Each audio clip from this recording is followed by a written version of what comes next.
This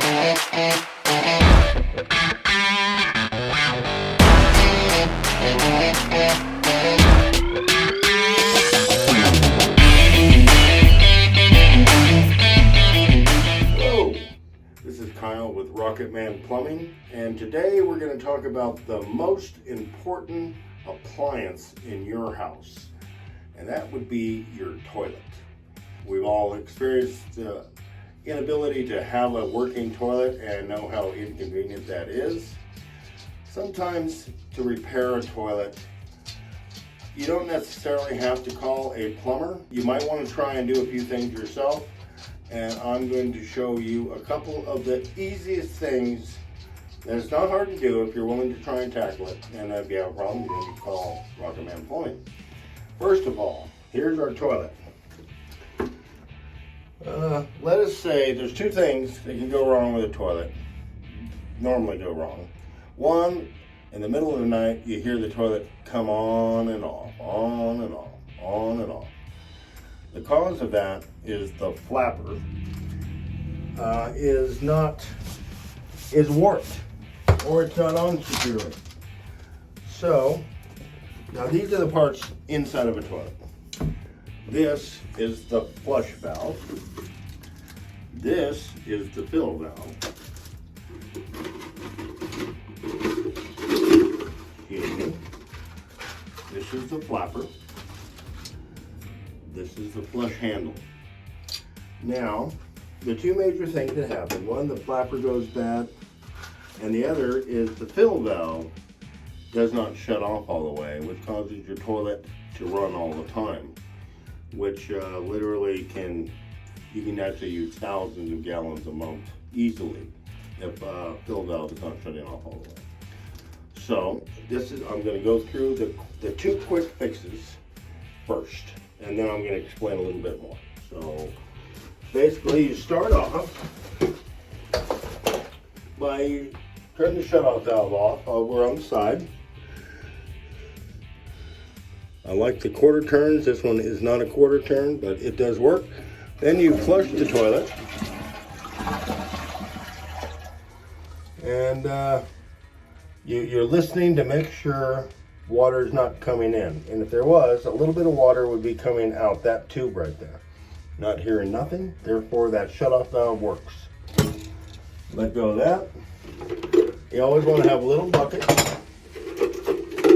Now if that shutoff valve didn't shut off all the way, it's a little bigger job, and you have to turn the water off to the whole house, and you replace that shutoff with a good quarter turn shutoff valve. But this one's working fine. So you shut that off, you reach down and you disconnect the supply line, and you want to have a bucket ready. It'll spill a little bit of water, not much. But then the next step is we're going to take this fill valve off, and you need a pair of channel locks usually, and you loosen it. Once you loosen a little bit, you can usually just do it by hand. Now the trick is you want to put pressure with your fingers on it. There's still some water in the bottom of the tank, and you want to catch all of it you can. So you keep pressure here, you take the nut off, and you stick your bucket right underneath the hole, and then you pull this up. And better to catch this water in a bucket than it is on the floor. Now, my bucket is almost not big enough, so I'm going to stick that back in, hold a little pressure on it, and dump that water. See, if you would have just did this without a bucket, that's how much water you'd have on your floor. And then there's just a little bit more. Do it again, and that's all. So I'm going to take this off. Now this tube here is what's called, it's the tube that always, when you flush your toilet, the water goes through this tube, goes through the flush valve, and it basically puts water back into your tank, into your bowl, is the purpose of that. We set that aside, we open up a new one. This is kind of the main type that usually gets replaced. And this is a 400A Fluid Master fill valve. And they come with everything you need. Now, this all comes together. This is the washer. It has this piece on the inside that's made for a different type of supply line. You don't need that. You put this on with the flat end up and the curve end where it goes down. Now this is the important part. You stick it in the hole, and what you're looking for is you want this to lift up and shut off about an inch before it gets to the top of the fill valve. And by looking at that, what you do is you simply twist this just a little bit. I want to raise it up a little bit. And I would say right there is going to be fairly close. Maybe just a tiny bit more. I only want to do it once. Okay, then I stick that in there.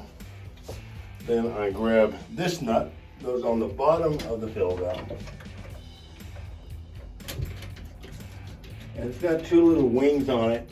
Unless you're really weak, you can get this tight enough with just your fingers. But you want to get it pretty tight, about as tight as you can get it with your fingers. And that's usually tight enough. That is now in. Now, we put this overflow tube back in. And we stick it right on there. And then we get this little cute mechanism. And this goes right on the end of it. And now you want to make sure you put it on where this tube points right down the center of the overflow tube. And you just spread it apart a little bit. Just like that. Now I'm going to show you something else. I'm not going to replace it because this is a different type of, well, I'm just going to show you with this one. Now this is the flush valve. The flapper goes inside this.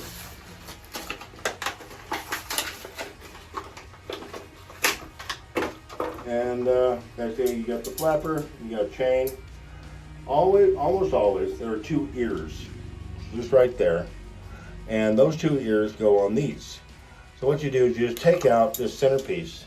The centerpiece is made for one if it don't have the ears. So you just slap that on like that. And you put that one on like that. And then you lift it in and it does that. Now you hook that, this chain you hook to one of these holes, and you want to adjust it to a point where this is up here, and you pull it up and you let it go and it closes. If you have too much slack in this chain, the chain can get underneath the flapper and cause it to keep running. So you want to have just enough tension where when it's shut, there's just a little bit of tension there, and you can adjust how much you have by just adding or subtracting a couple chain links right here. And that's all it is to that. We've already got this in, and now you turn the water back on. After you hook it back up to the toilet, that's important.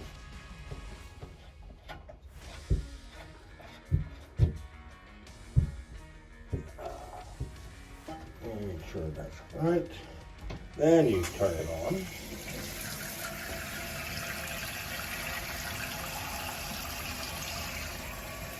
If your fill valve is filling up, it normally takes about 45 seconds to a minute to fill your tank up.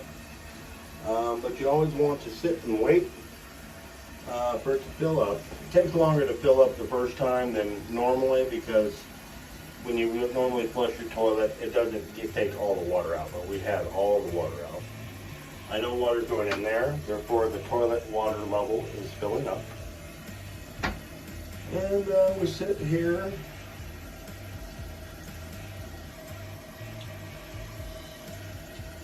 And we'll see if I get it right.